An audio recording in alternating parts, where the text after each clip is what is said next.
que rompieron compromisos con el mundo, solo por agradarme a mí. Santiago capítulo 5, versículo 17. Dice la Escritura: Elías era un hombre sujeto a pasiones semejantes a las nuestras, y oró fervientemente para que no lloviese, y no llovió sobre la tierra por 3 años y 6 meses. Lo vuelvo a leer porque lo que vamos a analizar es la vida de Elías, tratando de entender que tanto se parecía a nosotros, ¿de acuerdo? Dice la Escritura: Elías era un hombre sujeto a pasiones semejantes a las nuestras, y oró fervientemente para que no lloviese, y no llovió sobre la tierra por 3 años y 6 meses. Vamos a pedir a Dios que nos hable a cada uno en el corazón. Padre, sabemos que Elías era un hombre que te amaba mucho y que buscaba hacer tu voluntad, Señor, y quisiste dejarnos testimonio suyo a través de tu palabra, para que pudiéramos entender cómo alguien tan semejante a nosotros pudo ser tan importante para que el corazón del pueblo de Israel se volviera a ti, Señor. Por favor, háblanos a nuestro corazón, como le hablaste al corazón de aquel pueblo a través de Elías, Señor. Necesitamos escuchar tu voz. En el nombre de Jesús, gracias. Amén. Pues básicamente este texto nos describe a un hombre común y corriente, más corriente y común, decimos acá en México, ¿no? Es decir, era un hombre cuya vida no era en apariencia sobresaliente, sino que enfrentaba situaciones muy semejantes a las nuestras. Y a lo mejor uno dice, pues yo nunca pienso en ser profeta, ¿no? O sea, ¿cómo alguien como yo puede pensar en que puede compararse a un personaje como Elías? Sin embargo, nos vamos a dar cuenta de que Elías era una persona con unas emociones muy intensas, con una forma de entender a Dios muy apasionada, tan apasionada que llega un momento en que de plano le dice a Dios: por favor, quítame la vida, porque yo ya no puedo seguir igual, ya esto no puede seguir de la misma forma. Y llega un punto en el cual su pasión, su deseo, su hambre y sed de justicia le hacen pedirle a Dios que le quite la vida, que no lo deje seguir viviendo ya más. Entonces vemos que es muy semejante a nosotros, y lo vamos a ir viendo a través de su vida. Nos vamos a ir más o menos rápido para que no nos gane el tiempo, y nos iremos saltando, digamos, de evento en evento que enfrentó Elías, para que podamos avanzar con cierta rapidez. Lo importante aquí es decirles: Elías era un hombre semejante a nosotros. ¿En cuanto a qué? En cuanto a pasiones. Se refiere no en cuanto a pecados, sino en cuanto a emociones. Era un hombre muy emotivo, era un hombre cuya fuerza, cuyo vigor se entregaban de una manera tan fuerte, tan intensa a la vida que Dios quería para él, que la verdad es que sería bueno que aprendiéramos de esa pasión con la cual Elías hace las cosas. Se dice que los mexicanos somos los hombres y las mujeres del mañana, ¿no? ¿Sí sabemos por qué? Porque siempre dejamos las cosas para mañana. Mañana hago esto, mañana sí empiezo a hacer, mañana empiezo una dieta, y mañana empiezo esto, mañana sí me levanto temprano, mañana hago esto, y somos los hombres y las mujeres del mañana. Porque siempre vamos alargando lo más que podemos nuestras responsabilidades o nuestra entrega a Dios. El deseo del Espíritu Santo esta mañana, esta tarde, es que nos podamos entregar a Dios de una vez y por todas. Que dejemos de estar jugando al sí o no me acerco a Dios, sí o no hago lo que Dios me pide, sí o no hago lo que Dios está llamándome a hacer, sino que podamos entregarnos a Dios de una manera total y absoluta, sin ningún tipo de restricción, sin ningún pretexto, sin ningún pero para con Dios. Era un hombre, Elías, sujeto a pasiones semejantes a las nuestras. Y luego agrega, y oró fervientemente para que no lloviese, y no llovió sobre la tierra por 3 años y 6 meses. En otras palabras, nos encontramos con alguien que, a pesar de que tenía muy encendidas sus pasiones, sus deseos, sus anhelos, anhelaba fervientemente las cosas, cuando oró, Dios le respondió. O sea, Dios no está peleado con la pasión, con el esfuerzo, con la entrega. Más bien lo que quiere es enseñarnos cómo entregarnos, cómo apasionarnos y de qué apasionarnos. Hay personas que dejan todo por los deportes, hay personas que dejan todo por las carreras, por las cosas que les gustan. La pasión no es mala si se sabe encauzar de manera correcta. La pasión puede ser muy buena, puede ser muy útil para los planes de Dios si sabemos encauzarla a los motivos correctos. ¿Sí? Aquí Elías era alguien que oró fervientemente para que no lloviese, y no solo no llovió un día, ni 2, ni una semana, ni unos cuantos meses. No llovió durante 3 años y 6 meses sobre la tierra de Israel. Pero vamos a ver cómo aparece este hombre, porque en la Biblia, no sé si tú lo sepas, pero había una profecía en Malaquías que nos hablaba acerca de la llegada de alguien con el espíritu de Elías, ¿sí? Y este hombre habría de preparar el corazón del pueblo, del corazón de Israel, para la llegada del Mesías, como sucedió con Juan el Bautista, efectivamente.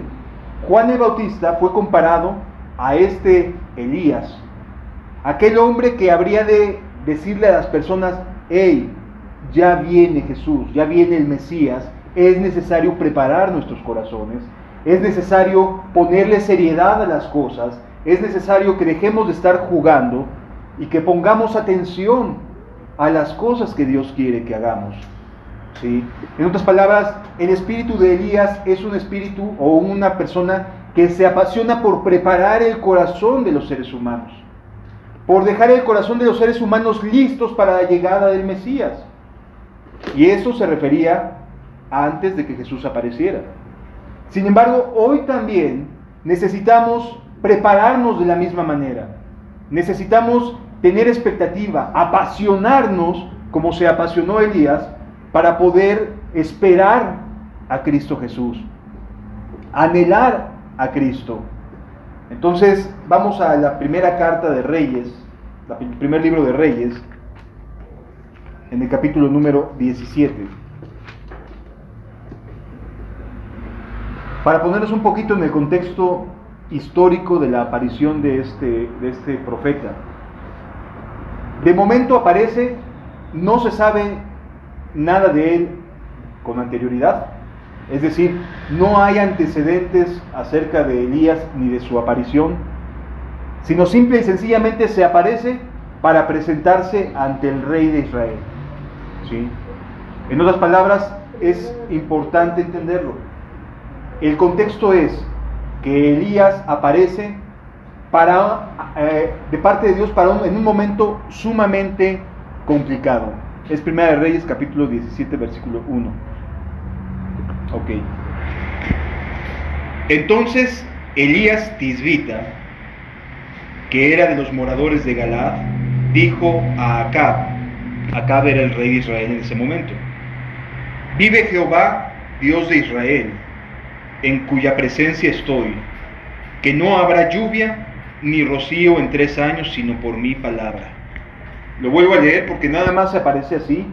Entra a la presencia del rey, alguien desconocido, entra a la presencia del rey solamente para dar un aviso. Así de sencillo. No hubo un exhorto previo, no hubo algo que advirtiera. Sencillamente entra en la presencia del rey Acab y le dice: vive Jehová, Dios de Israel, en cuya presencia estoy, que no habrá lluvia ni rocío en estos 3 años, sino por mi palabra. Para cuando Elías se presenta ante el rey, ya había orado fervientemente. ¿Sí? O sea, nada más llegó a decirle lo que ya había orado, lo que Dios le había dicho que hiciera con el rey Acab. Israel vivía un momento sumamente difícil en esta época. Para este momento el reino de Israel vivía en algo que se llama apostasía. Es decir, no querían saber de Dios. No tenían interés en Dios. Tenían interés en muchas otras cosas. Tenían interés en otros dioses. Y Dios, Jehová de los ejércitos, formaba parte de una multitud de ideas, de creencias, de posibilidades a las cuales poderse acercar. En otras palabras, nos encontramos aquí con un Dios, con un entorno histórico en el cual está presente Dios como uno más de muchos otros a los cuales seguir, ¿sí? Muy parecido a lo que estamos viviendo hoy en día.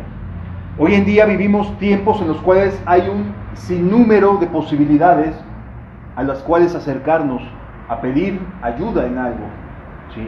En otras palabras, hoy en día vivimos una época en la cual puedes acercarte a una religión, a un grupo, a otro grupo, a un movimiento, a una denominación, a la religión fulana de tal. Es decir, hay de todo, chile, mole y pozole, ¿no? O sea, de todo tipo de opciones para poder creer. Israel vivía una época en la cual había dos grandes credos o creencias aparte de la de Dios, de la de Jehová. Era la de la diosa Azaret, que era la diosa de los fenicios, de los amorreos, ¿sí?, de las ciudades ahí vecinas, y otro dios llamado Baal. Estas dos deidades, o supuestas deidades, eran, digamos, a las cuales el pueblo de Israel más se quiso adherir, se quiso acercar. Y entonces lo que hizo Acab fue decir, bueno, pues para congraciarme con el pueblo, para quedar bien con el pueblo, lo que voy a hacer es ponerle altares, o sea, darles opciones a las personas. Decirles, aquí hay libertad. Mira, puedes creer en Jehová, puedes creer en Baal, puedes creer en Acera, o sea, puedes creer en distintas opciones. La que mejor te agrade, la que mejor te convenga. Hoy en día vivimos así. Puedes ir a donde más te convenga, puedes ir a donde tú desees, puedes creer y buscar el tipo de enseñanzas de cristianismo que más te guste, se amolde a tu necesidad, a lo que deseas de corazón. Es una situación muy semejante la que se vivía en aquella época a la que se vive hoy. Hoy las personas pueden elegir lo mismo que en aquella época, ¿sí?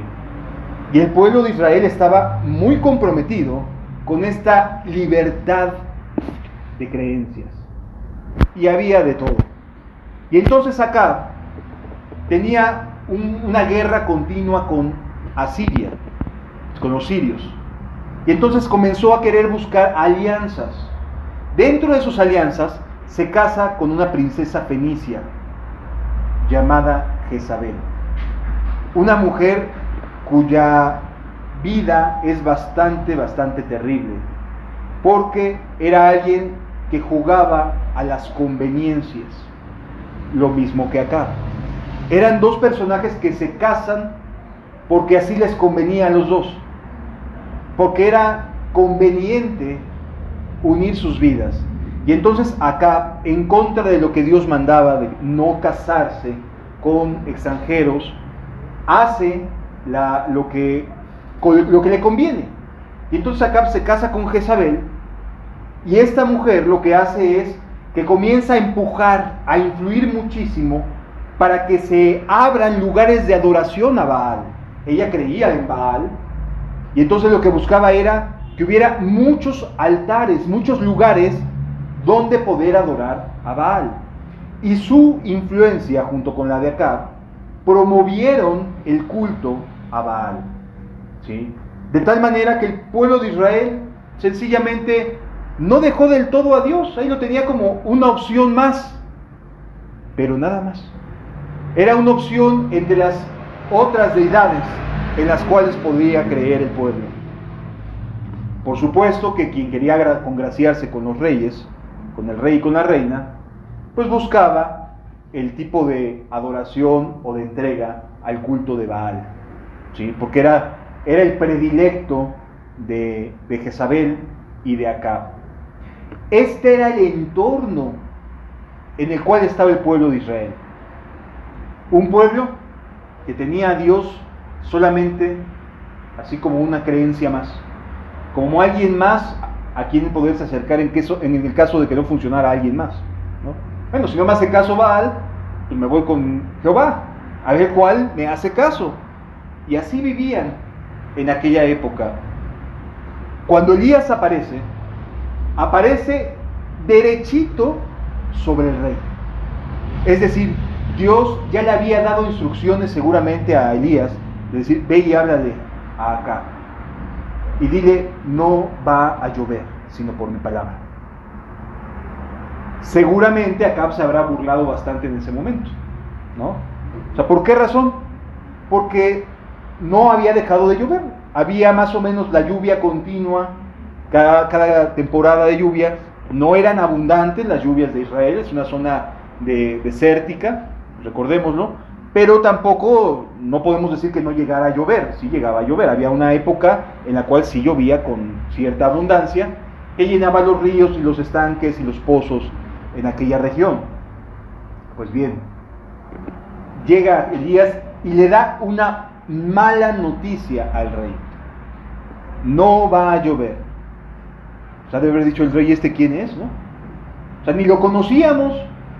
Elías aparece de la nada solamente para advertirle al rey, esto va a suceder. Amados, muchas veces Dios nos avisa o nos dice, nos advierte, va a irte así si no te vuelves de todo corazón.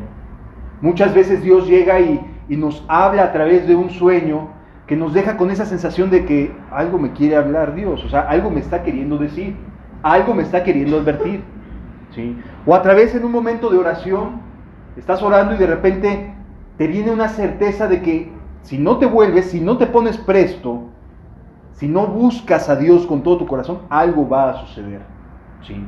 Es decir, vienen ciertas convicciones de parte de Dios para advertirnos de sucesos que pueden llegar a nuestras vidas si no corregimos nuestra forma de vivir.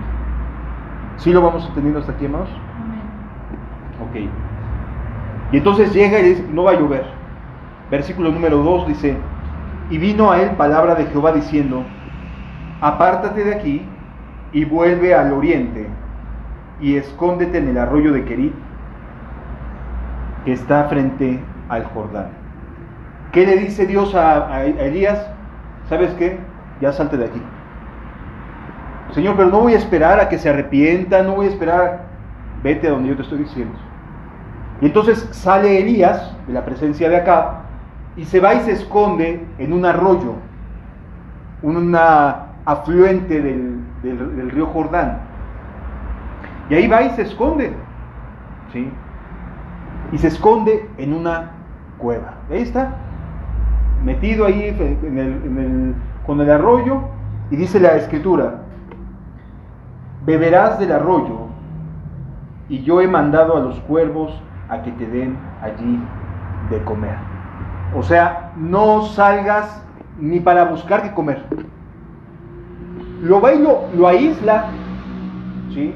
Después de que se presenta y da una noticia de carácter nacional, oye, va a dejar de llover. Le dice Dios ahora, retírate de la vida pública, aíslate.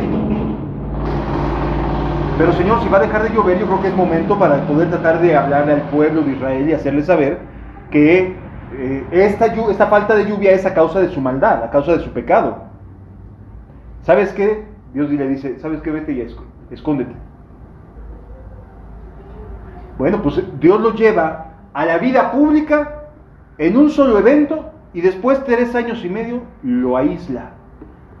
3 años 6 meses, para ser exactos. Lo aisló. Y uno se rasca la cabeza y dice, estamos hablando de uno de los profetas más de mayor renombre en toda la Biblia.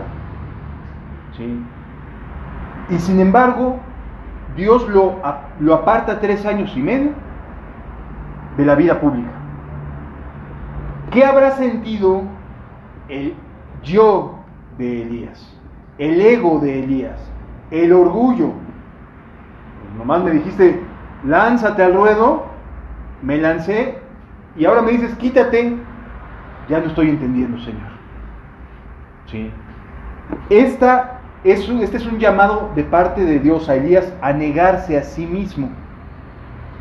El trato que está teniendo Dios no es directamente con el pueblo de Israel, porque el pueblo de Israel iba a estar 3 años y medio ya sin agua, ya era un hecho. A partir de este momento el trato, ¿saben para quién era? Para Elías. O sea, Señor, me llamaste, me presento ante el rey y luego me voy a aislar 3 años y medio. Ya no entendí.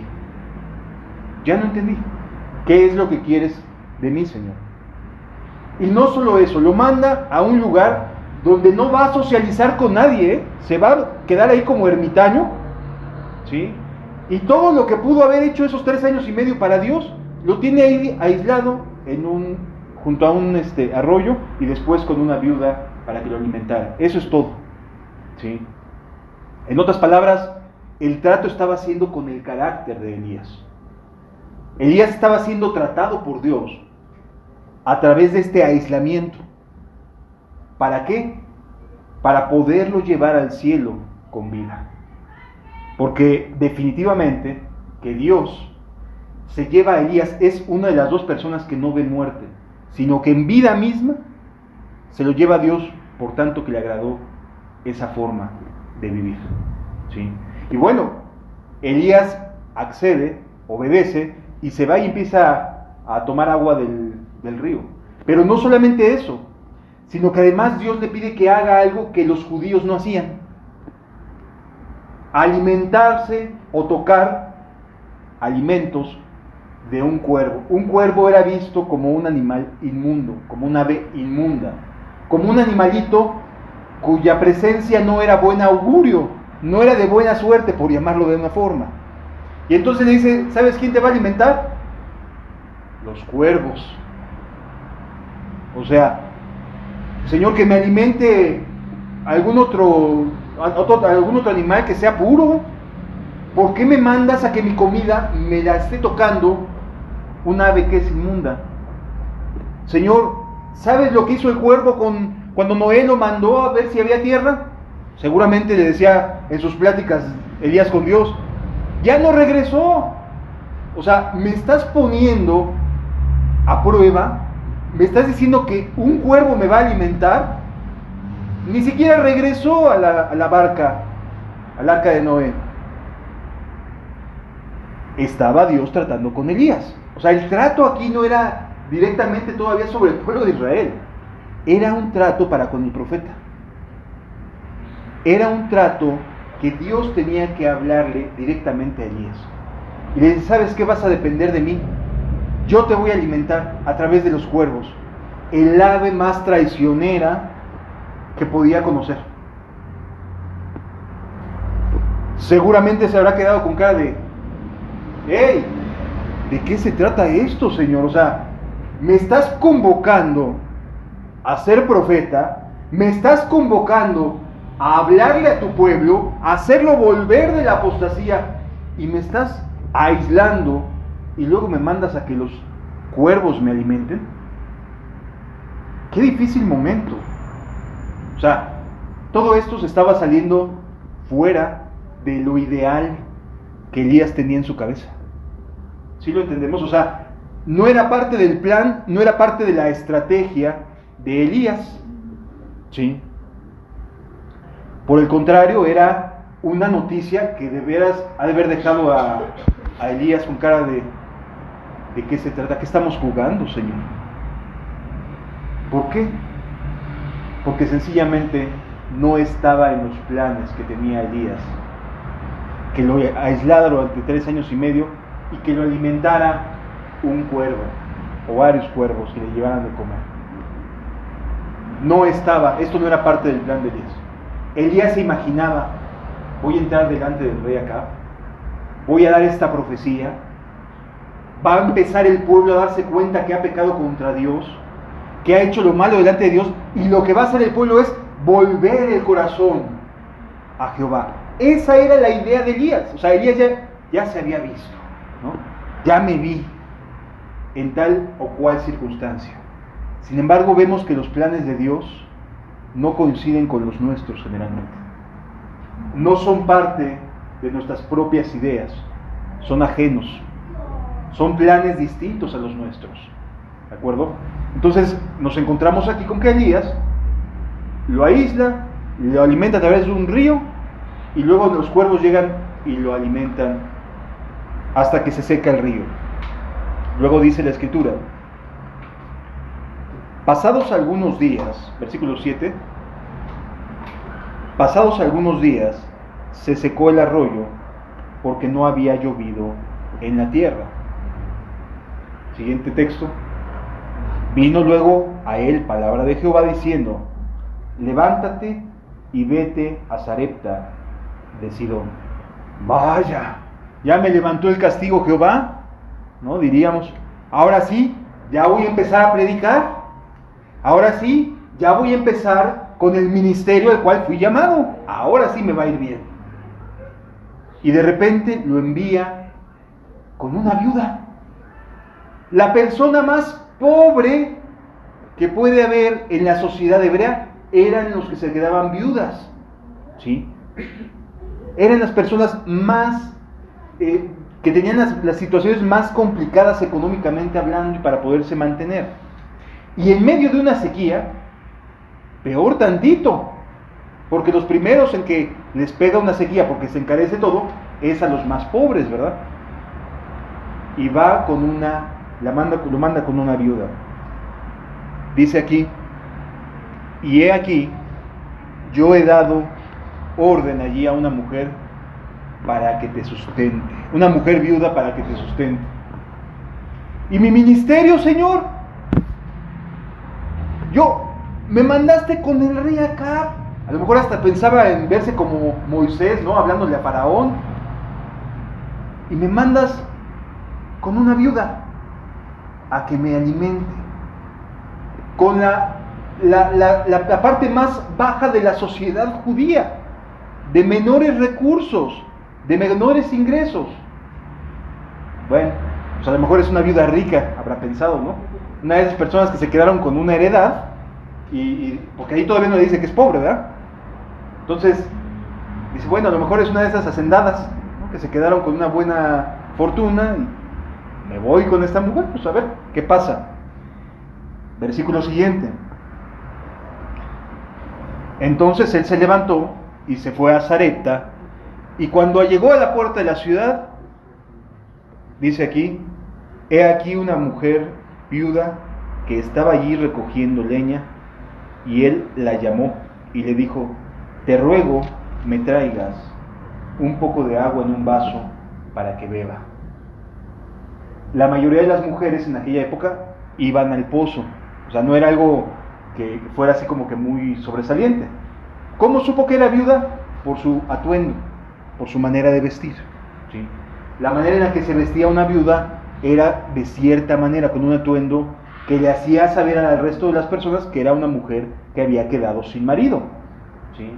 Y entonces seguramente Elías llega ahí a la puerta, o sea, bueno, a la hora de la que salen las mujeres al pozo, ¿no? Y vio venir ahí a una mujer viuda por su forma de vestir, y le dice: por favor regálame un vaso de agua. Y yendo ella para traérsela, él la volvió a llamar y le dijo: te ruego que me traigas también un bocado de pan en tu mano. ¿Sí? En otras palabras, le pide agua y luego le dice: también dame un bocado de pan. No le estaba pidiendo un banquete ni nada, dame un pedazo, dame algo de comer, aunque es un pedazo, un bocado de pan, un bocado, ¿no? O sea, lo mínimo que podía esperar era un bocado y un vaso de agua. Y ni siquiera eso tenía la mujer. O sea, no le llegaba ni al bocado de pan, porque lo único que tenía era apenas para ella y para su hijo, y se le acababa todo lo que tenía en su casa. ¿Qué habrá pensado Elías cuando se da cuenta de que a quien la manda, a quien Dios, con quien la mujer con la que Dios lo mandó, era una mujer que ni siquiera tenía hacienda, no tenía heredad, no tenía riqueza, no tenía buena situación económica, no tenía nada. ¿Qué estás haciendo conmigo, Señor? ¿No? ¿Qué estás haciendo conmigo?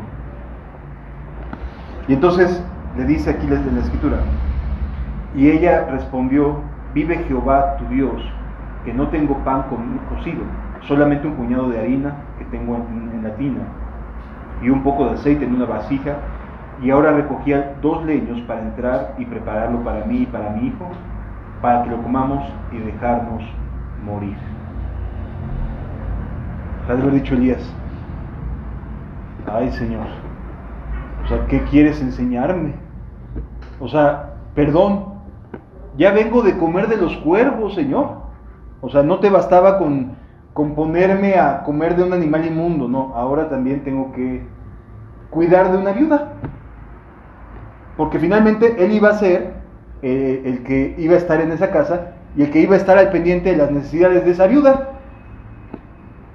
Si ni siquiera para mí tengo, Señor, ¿cómo le voy a hacer? Si vamos comprendiendo cómo está Dios tratando con la fe de Elías. O sea, Elías estaba entusiasmadísimo cuando lo manda con el rey, pero las siguientes instrucciones que recibe, daban duro y en el ego, duro y al yo, a ir muriendo a nuestros propios planes, ¿verdad? A nuestras propias convicciones. No, hombre, Señor, ahora hasta yo venía solo y ahora hasta tengo que hacerme cargo de una mujer y su hijo. Bueno, Señor, tú sabes por qué. Versículo siguiente, el 13 dice: Elías le dijo: no tengas temor, veías como has dicho, pero hazme a mí primero de ello una pequeña torta cocida debajo de la ceniza y tráemela, y después harás para ti y para tu hijo. Versículo 14, porque Jehová Dios de Israel ha dicho así: la harina de la tina que no escaseará, ni el aceite de la vasija disminuirá, hasta el día en que Jehová haga llover sobre la faz de la tierra. Es decir, a ver, mujer, no te va a faltar nada. ¿Sí? En ese momento recibió la respuesta Elías. Elías no traía la respuesta desde antes. En ese momento que escucha que la viuda estaba yendo por los únicos 2 pedazos de leña para ir y preparar una última pedazo ahí de pan y comérselo y después ya dejarse morir porque era todo lo que tenían. En ese momento Dios le dice qué hacer. En otras palabras, no había planes que antecedieran a este evento. No se había preparado Elías para esto. No sabía qué se iba a enfrentar Elías. Seguramente me había pensado en una viuda con cierta capacidad económica. Sorpresa, no era el plan de Dios así, sino que el plan de Dios era: te voy a usar para darle sustento a esta mujer. Y había muchas viudas en aquella época, pero Dios quiso tratar con Elías de esta manera, porque a lo mejor era la viuda más pobre de Sarepta en todo aquel pueblo, ¿sí? Y lo manda con la mujer más necesitada de aquella población. Y entonces no iba a haber falta de aceite ni de harina en todo el tiempo que no hubiera lluvia sobre la tierra. ¿Sí? Sí vamos viendo cómo Dios trata de las maneras en que no esperamos. No lo esperaban ni la viuda ni tampoco Elías. Era parte del plan de Dios. Aquí lo que llama la atención es la disposición de Elías para obedecer, a pesar de que sonara a disparate. ¿Sí lo vamos entendiendo hasta aquí, amados? Ok. ¿Qué sucede después de esto? Se le muere el hijo a la viuda. Y la viuda le reclama a Elías: ¿qué te hice, Señor? O sea, solamente esto me faltaba, que se me muriera mi único hijo. En otras palabras, pareciera que va de mal en peor la situación. O sea, ya no bastaba con los cuervos traicioneros e inmundos, ya lo mandó con una viuda, la más pobre, sino que ahora pareciera que otra mala noticia cae sobre esa casa. Se muere el hijo, el único hijo que tenía. Chanfle. Qué complicada situación. ¿Sí? Ahora resulta que traía mal augurio Elías. Y lo primero que hace la mujer es decir, no, pues mejor me hubiera muerto con él. ¿Para qué llegaste? O sea, así cuando menos no iba a sufrir, ¿no? Nos moríamos los dos al mismo tiempo, o casi al mismo tiempo de hambre. Pero se le muere su hijo. Y entonces Elías de plano no entiende y se pone a orar a Dios y digo, Señor, ¿qué es lo que está pasando? O sea, no entiendo, ¿qué estás haciendo, Señor? O sea, tú me pediste que fuera a darle un aviso al rey, y ahora estoy aquí, y todo está en mi contra. Todo se pone en mi contra. A ver, trae acá a tu hijo, y ora por su hijo, y resucita. Había un motivo, ¿verdad? Pero antes de ese motivo, Dios, era una lucha en la mente de Elías, de decir, ¿qué estoy haciendo? Le traje mal a esta mujer. O sea, cuando menos tenía a su hijo. ¿Qué estoy haciendo? Y parecía que en la mente de Elías se volvía todo eso un caos, un remolino de ideas de tratar de entender qué es lo que Dios está haciendo. Y entonces ora por el hijo y resucita. Dios no se había ido de su lado, ¿verdad? No se había apartado, sencillamente estaba tratando con su corazón. Y las cosas así de mal como le estaban yendo, tenían propósito. Así como sonaban de mal, tenían el propósito de estar enseñando a Elías que tenía que depender absolutamente de los planes de Dios, no de sus planes. ¿Sí? Y aquí es donde muchas veces nosotros luchamos, amados. Porque siempre queremos forzar nuestros planes, siempre queremos ser nosotros los que tengamos la razón, siempre queremos ser nosotros los que tenemos las condiciones correctas, el razonamiento adecuado, siempre queremos ganarle la partida a Dios para sacar nuestros anhelos personales. ¿Sí? Y entonces así no vamos a avanzar, amado. Necesitamos aprender a depender de Dios en todos los sentidos. ¿Sí lo vamos entendiendo hasta aquí, hermanos? ¿Sí? Okay. ¿Qué sucede después de esto? Capítulo 18, versículo 1. Pasados muchos días, vino palabra de Jehová a Elías en el tercer año diciendo, ve, muéstrate acá y yo haré llover sobre la faz de la tierra. Había llegado el momento en que Elías estaba listo para enfrentarse a lo que estaba a punto de suceder. ¿Sí? Aquí la historia iba a cambiar, pero amados, yo quisiera que pudiéramos entender que antes de que Elías se pueda enfrentar a Acab y a los profetas de Baal, primero tuvo que Dios tratar con su corazón. Antes de darnos más, Dios tiene que tratar con nuestro corazón. Antes de anhelar mayores cosas en el reino de los cielos, Dios necesita primero tratar con nuestra propia vida, con nuestro corazón. Que estemos en el contexto correcto, en el corazón adecuado, con un corazón que esté confiando en Dios, no que esté confiando en su propia capacidad, en sus propias ideas y en sus propios planes, sino un corazón que estaba listo para escuchar y obedecer, aunque pareciera una locura, lo que Dios le pidiera. Ese era Elías, estaba listo para lo que venía. Después de 3 años y medio, el corazón de Elías estuvo listo. Y entonces dice aquí la escritura, fue pues Elías a mostrarse acá, y el hambre era grave en Samaria. O sea, ya había un problema bastante serio en aquella región. Y Acab llamó a Abdías, su mayordomo, Abdías era un mayordomo temeroso de Jehová. ¿Qué fue lo que hizo Abdías? Escondió a 50 profetas de Jehová. Los guardó de que no fueran asesinados. ¿Por qué?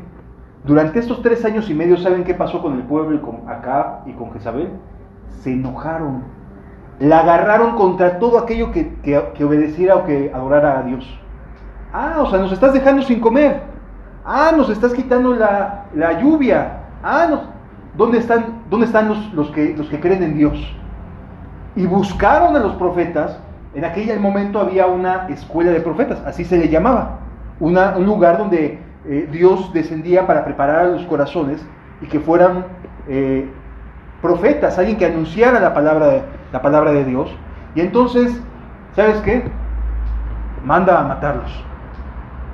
Y entonces el mayordomo dice, ¿sabes qué? Hay que guardar a estos hombres. Y entonces aparta a 50, a los que pudo los mandó con conocidos, a cuevas, etcétera, los estuvo alimentando, salvó a 50, a lo mejor eran muchos más que murieron a manos de la ira de Acab y de Jezabel, porque Dios estaba cumpliendo su palabra y no estaba lloviendo en aquella época. ¿Sí? ¿Qué sucede? Abdías va camino a buscar agua, porque de plano las bestias de Acab ya ni siquiera tenían para tomar agua. Había una sequía tal y entonces comienza a buscar dónde poder tener agua, de dónde poder tomar agua.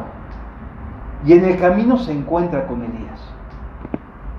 Este es Elías, este es el hombre, el enemigo público número 1 del reino. Lo encontré. ¿Qué voy a hacer? Si guardé a 50, ¿qué hago con el enemigo público número 1 del reino? Y entonces Elías se da cuenta de que es Abdías. ¿Sí? Todo esto viene narrado en este capítulo. Ahorita nos vamos a saltar. Se encuentra con Abdías y le dice: ve a decirle a Acab que ya aparecí, que estoy aquí y que quiero que junte a todos los profetas de Baal en el monte Carmelo. No, hombre, sudó frío Abdías. Señor, te han buscado 3 años y medio y ahora resulta que me voy a aparecer diciendo a Acab: ya lo encontré, me lo encontré allí en el camino, me va a mandar a matar. ¿Tú crees que me va a creer? Va a acabar con mi vida. ¿Y qué tal si después desapareces? ¿Te vas? ¿Dios te manda a otro lado? No, pues yo ya me dan cuello en ese momento. Obviamente Abdías tenía temor de decir: pues yo voy y le digo a Acab, ya te encontré, pero resulta que Jehová te manda a otro lado y yo quedo como bailando, ¿no? Como el perro de las 2 tortas, ¿no? O sea, ya no sé para dónde, cómo actuar. Y le dice Elías: no te preocupes, ya Dios me mandó a presentarme delante de Acab. Bueno, ya es otra cosa, ¿no? Y entonces junta a los profetas en el monte Carmelo. Vamos más adelante. Ahí. Hacia atrás por favor. Gracias.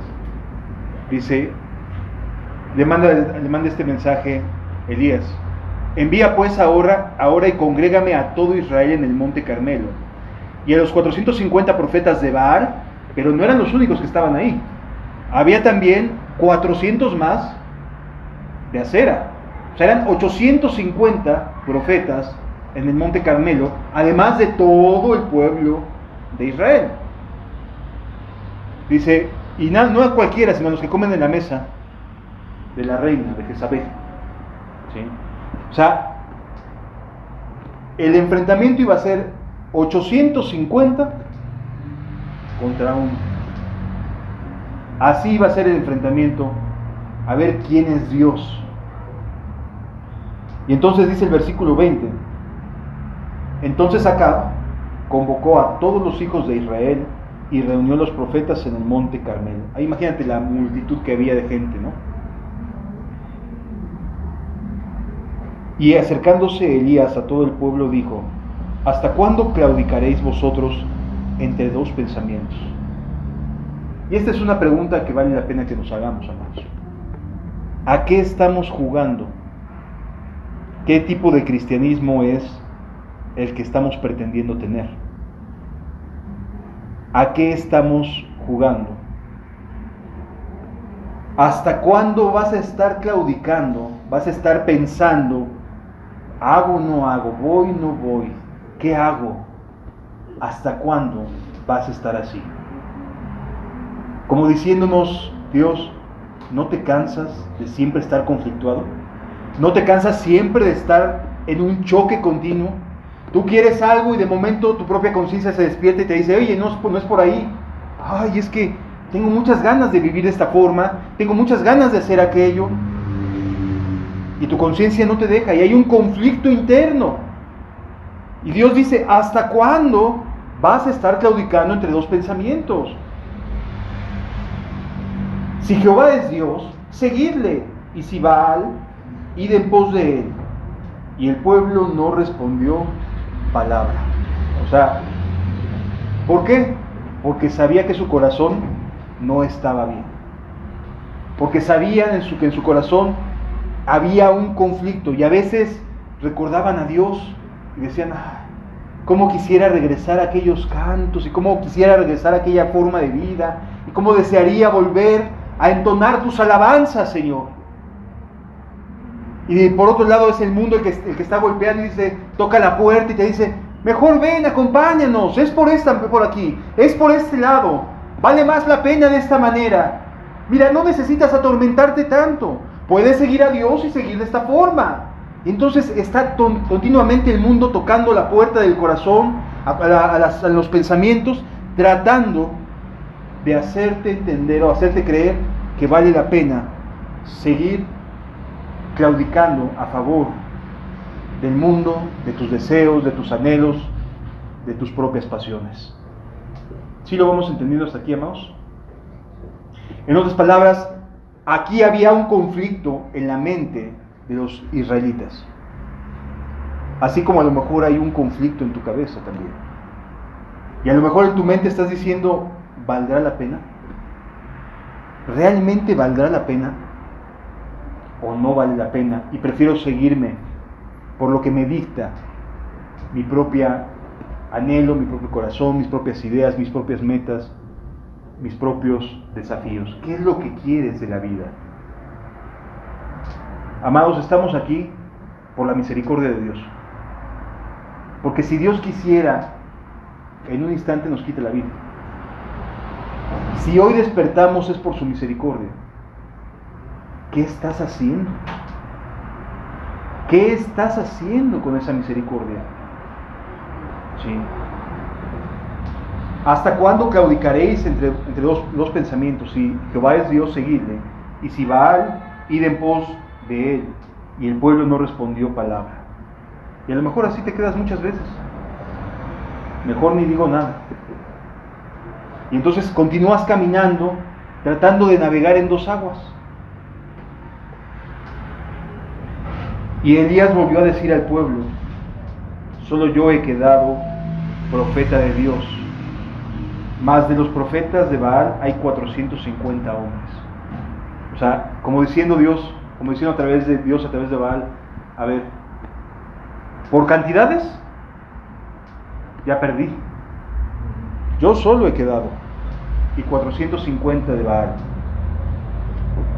Dénsenos pues 2 bueyes, y escojan ellos uno, y córtenlo en pedazos, y pónganlo sobre la leña, pero no pongan fuegos debajo. Y yo prepararé el otro buey, y lo pondré sobre la leña, y ningún fuego pondré debajo. Invocad luego vosotros al nombre de vuestros dioses, y yo invocaré al nombre de Jehová, y el Dios que respondiere por medio de fuego, ese sea Dios. Y todo el pueblo respondió diciendo, bien dicho. Pues estaba como que muy fácil, ¿no? ¿Cuándo se había visto que hubiera un desafío así? Seguramente ellos dirían en su cabeza, ni a uno ni a otro, y me la voy a seguir como hasta ahorita, ¿sí? O sea, no va a venir fuego ni de Baal ni de Jehová, porque de Jehová ya ni escuchamos. Estamos todos bien felices ahí en el reino de Israel. Seguramente habrán dicho eso, ¿estás de acuerdo? En su cabecita. No, pues no va a pasar nada, vas a ver. A las pruebas me remito, no va a pasar nada. Y entonces resulta que comienzan a preparar sus ofrendas. Continúa diciendo la Escritura, versículo siguiente: invocad luego vosotros a vuestros dioses. Versículo 25, perdón. Entonces Elías dijo a los profetas de Baal: escogeos un buey y preparadlo vosotros primero, pues que sois los más, e invocad el nombre de vuestros dioses, mas no pongáis fuego debajo. Le da la oportunidad a los que son mayoría, ¿no? Pues adelante, háganlo. Y ellos tomaron un buey que les fue dado y lo prepararon, e invocaron el nombre de Baal desde la mañana hasta mediodía, diciendo: Baal, respóndenos. Pero no había voz, ni quien respondiese. Entre tanto ellos andaban saltando cerca del altar que habían hecho. ¿Qué era lo que estaban haciendo los profetas de Baal? Pues pidiéndole a Dios, a su Dios, Baal, que les respondiera, ¿no? Y brincaban y saltaban y parecían chapulines en comal, ¿no?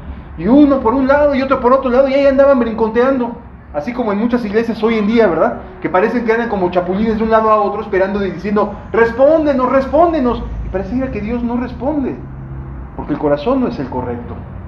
Sí. Amados, Dios va a responder de acuerdo al corazón con el que estemos, no que tantos aspavientos y show hagamos, ¿sí? Porque no se necesita de show para poder esperar que Dios responda a las oraciones. Pero estos sí hacían su show. Estos sí estaban ahí saltando de un lado a otro, pidiendo respuestas, reclamando, etcétera, etcétera, ¿no? Como muchos hoy en día hacen. Hacen reclamos, le piden a Dios, hacen aseveraciones, al más puro estilo de la metafísica, ¿no? Yo reclamo, yo proclamo, yo digo, etcétera. Y hacen aspavientos. Y no hay ni respuestas, ni la vida de esas personas es más santa, ni más entregada que antes. Y yo no digo que no se pueda danzar, por supuesto que se puede danzar. A lo que me refiero es el show que muchas veces vemos sin ningún tipo de respuesta. Así como los profetas de Baal brincoteaban. Dice la Escritura: y aconteció que al mediodía, que Elías se burlaba de ellos, diciendo: grita en alta voz, grítale más fuerte, échale más ganas. Porque Dios quizás esté meditando, o tiene algún trabajo, o va de camino, o tal vez duerme, y hay que despertarle. O sea, ya llevaban horas gritando, horas saltando, horas haciendo su show y nada pasaba. Nada absolutamente. Y ahí estaban brincoteando como cabritas, de un lado para el otro, y nada sucedía. Y ellos, versículo 28, y ellos clamaban a grandes voces y se sajaban con cuchillos y con lancetas conforme a la costumbre, para chorrar sangre, la sangre sobre ellos. ¿Qué era lo que hacían? Se cortaban, ¿sí? Y esa sangre que escurría la lanzaban así, hacia todos lados. O sea, de plano, como vieron que hasta Elías se estaba burlando, levantaron más la voz. No sé si te ha tocado ver ese tipo de ministros que pareciera que si no gritan, sienten que no tienen poder o unción o no sé qué les pasa. ¿Sí? Están con unos gritotes que te dejan así medio sordo, y en lugar de apelar a las Escrituras, apelan a los gritos y a las fanfarronadas. ¿Sí? Ahí están los profetas de Baal, de hecho, ¿sí? Gritoneando, haciendo aspavientos, buscando que haya respuestas a través de los gritos, a través de las farsas, de los manoteos, etcétera, etcétera. Pero no pasó nada. No hubo nada. Dice la Escritura: pasó el mediodía y ellos siguieron gritando frenéticamente. ¿Cómo hacen los profetas de Baal? Gritan frenéticamente. ¿Cómo hacen muchos falsos profetas hoy? Gritan frenéticamente. O sea, creen que por sus gritos va a haber más poder y más unción. ¿Sí? Hasta la hora de ofrecer el sacrificio, pero no hubo ninguna voz, ni quien respondiese, ni escuchase. No recibieron lo que querían.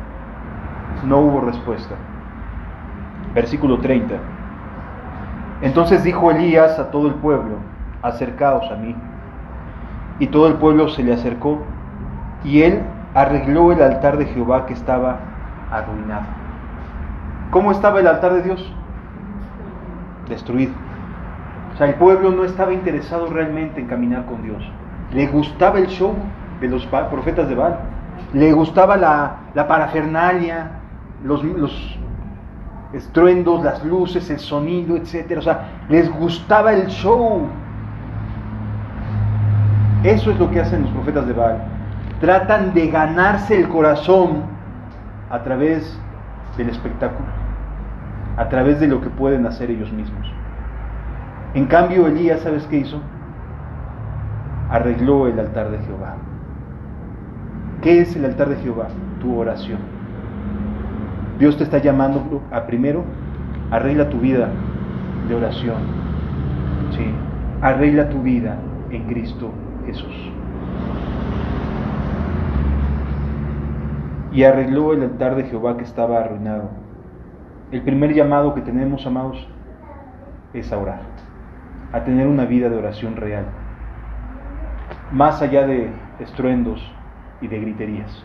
Una vida donde lo que yo le pida es porque es conforme a su corazón y puedo esperar la respuesta.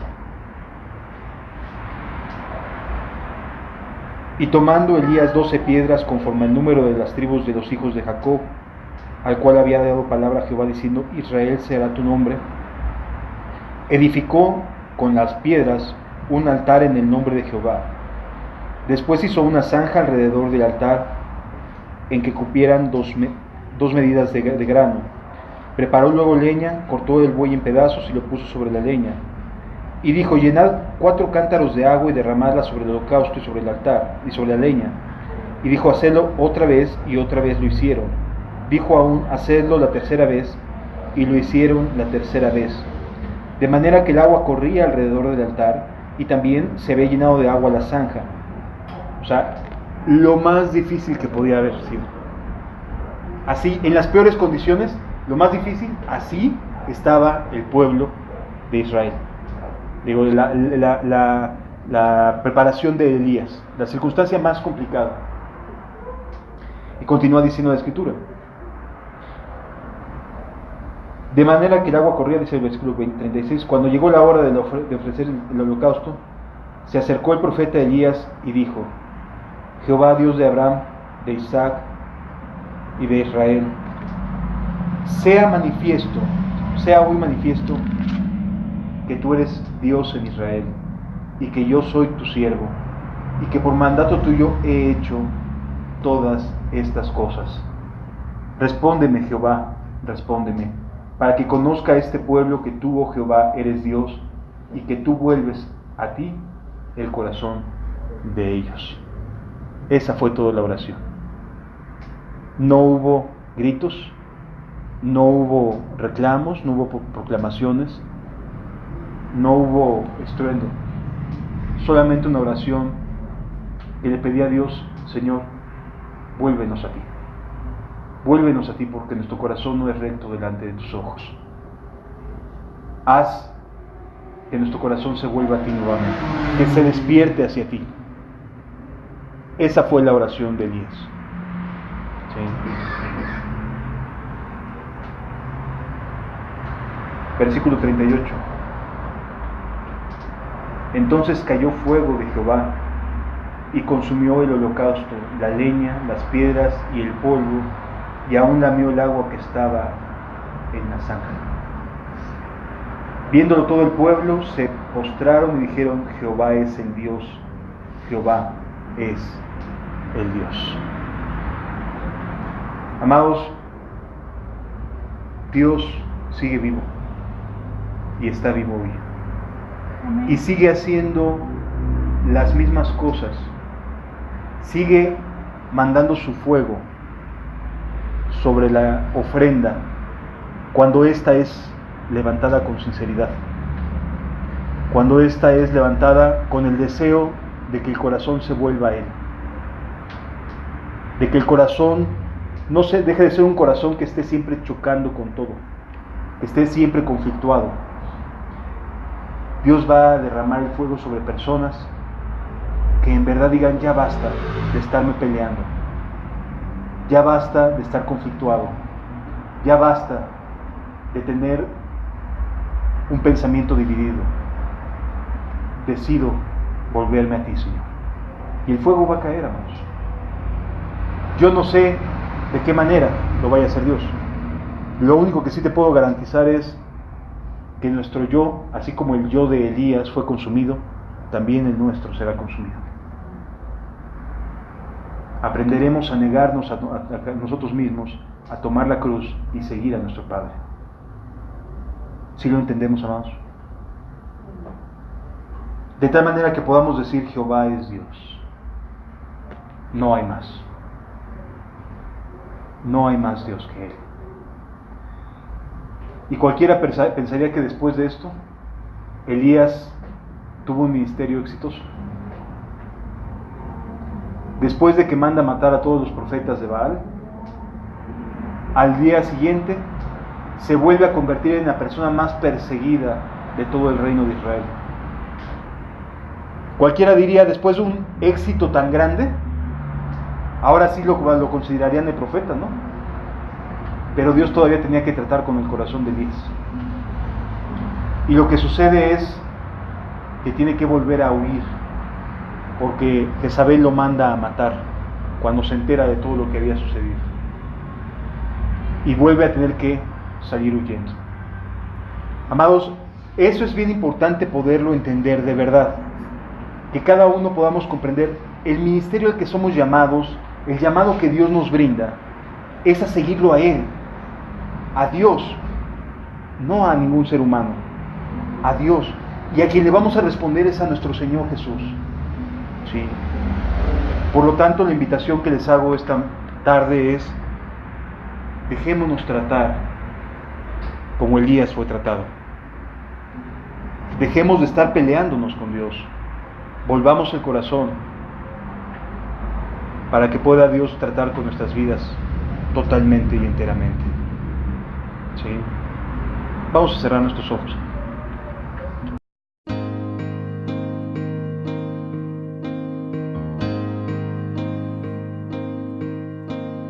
Cada vez más violencia, más maldad en la tierra. Parece que el amor ha muerto y la locura reina sobre la humanidad. ¿Dónde están aquellos hombres como Elías que dejaron todo por seguirme a mí? Que rompieron compromisos con el mundo